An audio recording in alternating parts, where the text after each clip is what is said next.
ఎరా ఎక్కడికి వెళ్ళారు ఈ టైంలో? అన్నయ్య బండి కూడా లేదు. తెలీదన్నా, ఏదైనా పని మీద వెళ్ళుంటారు. అమ్మా నాన్న ఎక్కడికి వెళ్ళారమ్మా? నాకు తెలీదయ్యా. తెలీదా? వదిన అన్నయ్యలు ఎక్కడా? ఏదో పనుందని వెళ్ళిపోయారు బాబు. తెల్లవారుకు ముందే ఎక్కడికి వెళ్ళారు? రవి నాన్న, మన రొయ్యల్ ఫామ్ లో బాంబు పేలింది.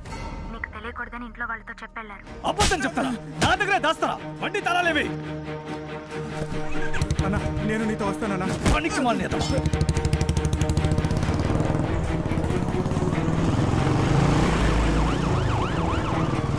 హాస్పిటల్ తీసుకెళ్ళండి. తెల్లవారుజాము 4:30కి 2 చోట్ల పేలాయి. నిన్న పల్లెలోకి వచ్చిన వాళ్ళ మీద అనుమానంగా ఉంది బాబు.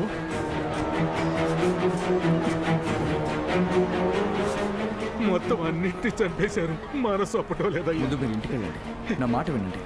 రవి రేయ్ అన్నయ్య రేయ్ రవి ఆగు ఆగు. ఎక్కడికి వెళ్తున్నావు? ఇద్దరు నరికి పారేస్తా. అప్పుడే నరుకుతావురా? ఎవరిని నరుకుతావు? ఎవరు చేశాడో నీకు తెలుసు. నీకు తెలీదా? ఈ పని చేసింది ఎవరో తెలీదా? ఎస్పీతో మాట్లాడా. ఇంకో 4 గంటల్లో ఎవరు చేశారు కనిపెట్టి వాళ్ళని లోపల ఇస్తా.